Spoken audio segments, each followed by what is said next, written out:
क्या आप कभी कभी चीज़ें भूलने लगते हैं? क्या आपके साथ ऐसा हुआ है कि आप चीज़ें रखकर भूल जाते हैं? आपको कोई भी चीज़ जल्दी समझ नहीं आती? या तो कई बार ऐसा होता है कि हम पढ़कर एग्ज़ाम देने तो जाते हैं बट लिखते समय सब धुंधला सा हो जाता है। एक्चुअली पुअर मेमोरी बहुत ही फ्रस्ट्रेटिंग होता है। But guys I have some techniques for you जिसे आप अपना कर अपनी मेमोरी को काफ़ी स्ट्रॉन्ग और इम्प्रूव कर सकेंगे। Hello friends, welcome back to Curious Gate. Technique number 1, meditation यानी ध्यान। एक्चुअली में मेडिटेशन का डायरेक्ट कनेक्शन हमारे ब्रेन के फ्रंटल एरियाज के हिप्पोकैम्पस में ग्रे मैटर के अमाउंट से जुड़ा होता है। मेडिटेशन करने से हमारे ब्रेन के ग्रे मैटर की मात्रा इंक्रीज होती है। ज़्यादा ग्रे मैटर मतलब ज़्यादा एक्टिव ब्रेन, और ग्रे मैटर हमारे ब्रेन में पॉजिटिव इमोशन को भी लीड करता है। What is the grey matter? Grey matter हमारे ब्रेन के सेंट्रल नर्वस सिस्टम का बहुत ही मेजर कंपोनेंट होता है।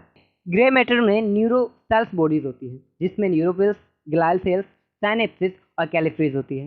ये सारे सेल्स मिलकर हमारे ब्रेन में न्यूरो कनेक्शन बनाते हैं, जो किसी भी इंफॉर्मेशन को प्रोसेस करने में काफ़ी हेल्प करती है। मेडिटेशन करने से आपके ब्रेन में एक्टिविटी भी रिड्यूस होती है। मेडिटेशन आपके ब्रेन को डिक्रीज एक्टिविटी डिफ़ॉल्ट मोड में लेके आता है, क्योंकि हमारा माइंड मंकी माइंड की तरह होता है, वो हमेशा थॉट टू थॉट ट्रेवल करता है। बट हम हर समय कुछ ना कुछ सोचते रहते हैं। एक्चुअली में जब हम सो रहे होते हैं तब भी हमारा ब्रेन काम कर रहा होता है। लाइक हम सोते समय ड्रीम देखते हैं, ये भी एक ब्रेन का ही फंक्शन है। हर समय ब्रेन हाई एक्टिव होने की वजह से वो अपना फोकस खोने लगता है, जिसके कारण जब भी कोई नई चीज़ सीखते या सुनते हैं तो कंप्लीट फोकस ना होने की वजह से ब्रेन उसे ठीक से प्रोसेस नहीं कर पाता, जिसके कारण वो इन्फॉर्मेशन लॉन्ग टर्म मेमोरी में कन्वर्ट नहीं हो पाती, और हमें बाद में जब हम कुछ याद करते हैं तो काफ़ी परेशानी होती है। Technique number 2, coffee.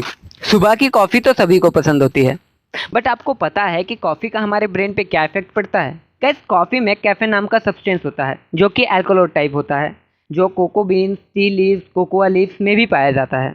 Caffeine actually में एक प्रकार का ड्रग होता है जिसे हम लीगली रूप से यूज भी कर सकते हैं। हम कॉफ़ी का यूज़ एनर्जेटिक और अलर्ट रहने के लिए भी यूज करते हैं। एक्चुअली में कैफीन हमारे ब्रेन के न्यूरो सिस्टम को स्टिमुलेट कर देता है, और कैफीन हमारे मूड को भी अच्छा बनाता है और हमें प्रोडक्टिव भी बनाता है। एक्चुअली में हमारे साइंटिस्ट का ये मानना है कि कैफीन हमारे ब्रेन के न्यूरोट्रांसमीटर रिसेप्टर्स को ब्लॉक कर देता है, जिससे हमारे ब्रेन में एक्साइटेबिलिटी बढ़ जाती है, जिसके कारण हमारा ब्रेन एक्टिव भी हो जाता है। रिसर्चर्स ये भी कहते हैं कि कैफीन का हमारे ब्रेन पे काफ़ी पॉजिटिव भी इफेक्ट पड़ता है। ऐसे ही 2015 में एक रिव्यू पब्लिश की गई थी, जिसमें ये पाया गया था कि जो लोग कॉफ़ी का इस्तेमाल करते हैं उनका ब्रेन काफ़ी इम्प्रूव और ऑर्गेनाइज्ड था। और तो और, क्या आपको पता है कि एक कप कॉफ़ी पीने के बाद हमारे ब्रेन में 20% तक सीखने की क्षमता बढ़ जाती है। एक्चुअली में सुबह की सिर्फ एक कप कॉफ़ी या चाय आपको करीब 6 घंटे तक एक्टिव रखती है। Technique number 3, working memory. Working memory is a specific type of short term memory जो कि लैंग्वेज और परसेप्शन को प्रोसेस करने में हेल्प करती है। वर्किंग मेमोरी के तीन मेन फंक्शंस होते हैं: किसी भी टास्क को ऑर्गेनाइज करना, हमारे इमोशन को रेगुलेट करना, और किसी भी चीज़ पे अटेंशन पे करना। अगर आप मेडिटेशन करते हैं तो आपकी वर्किंग मेमोरी काफ़ी स्ट्रोंग होगी। जो भी हम देखते हैं, सुनते हैं या फील करते हैं, ये सारी की सारी इंफॉर्मेशन सेंट्रल एग्जीक्यूटिव मेमोरी में जाती है। Central executive memory is the boss of all working memory system. Central executive memory किसी भी इंफॉर्मेशन को प्रोसेस करने में सबसे मेन रोल निभाता है। सेंट्रल एग्जीक्यूटिव मेमोरी किसी भी इंफॉर्मेशन का इनपुट आउटपुट डिसाइड करता है, कौन सी इंफॉर्मेशन किसके थ्रू आती है और कितनी इंपॉर्टेंट है। सेंट्रल एग्जीक्यूटिव मेमोरी किसी भी इंफॉर्मेशन को प्रोसेस करने के लिए उसे तीन एरिया में डिवाइड करता है: phonological loop, visual spatial sketch pad and episodic buffer. First come to the phonological loop. Phonological loop का काम हमारे ऑडिटरी सिस्टम और ऑडिटरी इंफॉर्मेशन को हैंडल करना होता है। जब हम किसी से कुछ सुनते हैं, कहते हैं, या कोई हमें कुछ बोलता है, तब हमारे वर्किंग मेमोरी का फोनोलॉजिकल लूप एक्टिव हो जाता है। लाइक, आइए हम एक टेस्ट करते हैं। 7, 8, 6, 5, 4, 3। Close your eyes and remember this word.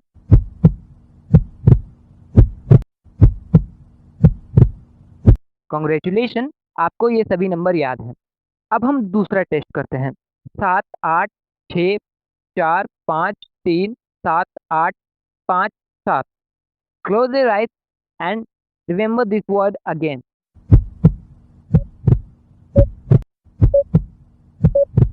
No, you can't. पता है क्यों? क्योंकि ये लूप ज़्यादा बड़ा हो गया।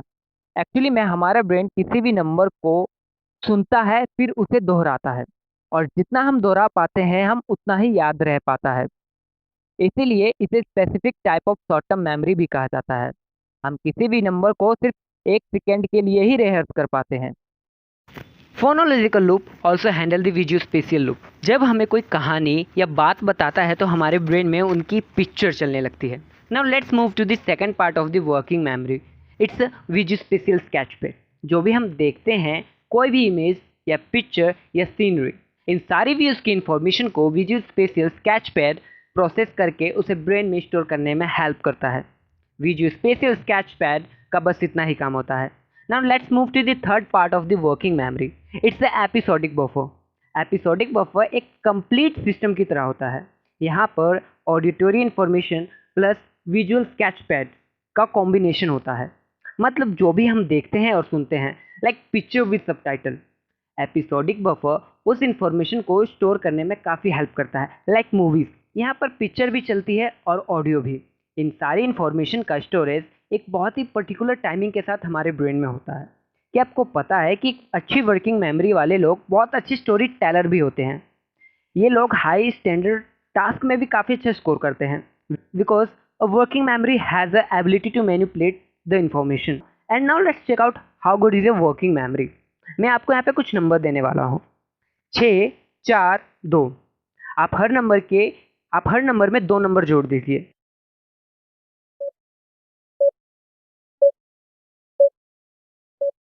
Now you did it. Now it's too easy for the people. Now make it hard. 9, 5, 7, 8. Double the each number.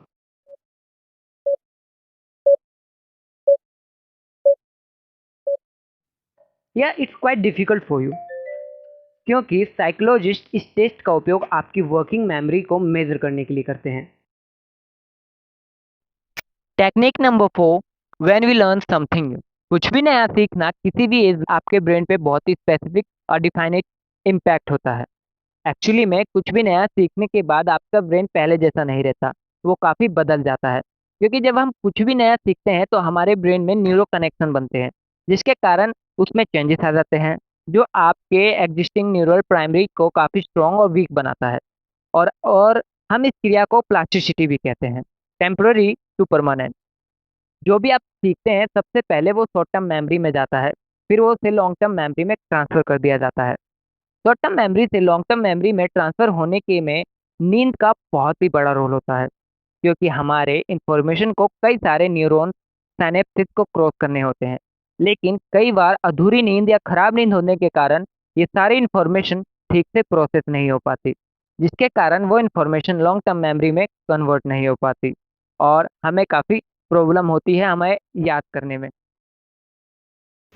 Technique number 5, mnemonic device.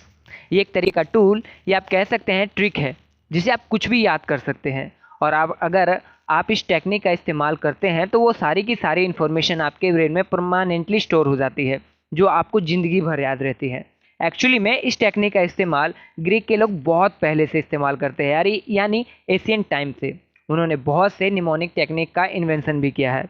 उनमें से सबसे पॉपुलर टेक्निक है जो है लॉकी टेक्निक, जिसे हम माइंड पैलेस टेक्निक भी कहते हैं। आपने शर्लॉक होम्स मूवी में देखी होगी, वो लॉकी टेक्निक का यूज करता है, जिसमें इमेजिनेशन, एसोसिएशन और लोकेशन का यूज होता है। लाइक हमारे कंट्री में कई सारी नदियाँ और ऐसी जगह है जिनका नाम सुनते ही आपको उनकी कहानी का पता चल जाता है। लाइक वो कैसे शुरू हुई, किसने शुरू की और कब शुरू हुई। There are so many things. Rhyming, this is also the best technique to remember anything. इस टेक्निक से हम इंफॉर्मेशन को एक राइम के साथ जोड़ देते हैं, जिससे हमारा ब्रेन उस राइम की सीक्वेंस को याद कर लेता है। Like ABCDEFGHIJKLMNOPQRSTUVWXYZ। तो this is the rhyme technique, जिसका इस्तेमाल करके आप किसी भी सेंटेंस को एक राइम के साथ जोड़कर उसे परमानेंटली अपने दिमाग में स्टोर कर सकते हो, और आपको काफ़ी दिनों तक याद भी रहेगा। नेम निमोनिक, जिसे हम एक्रोनिमिक टेक्निक भी कहते हैं। इस टेक्निक का यूज किसी भी वर्ड के फर्स्ट लेटर को यूज करके किया जाता है, like CID, criminal investigation department, like AIIMS, DRDO, BSF, there are so many thing. ऐसे कई सारे निमोनिक टेक्निक्स है जो किसी भी इंफॉर्मेशन को हम हमेशा के लिए रिटेन करने में आपकी हेल्प करती है। गाइज, अगर आपको ये वीडियो अच्छी लगे तो हमारी वीडियो को लाइक, कमेंट और सब्सक्राइब जरूर करें।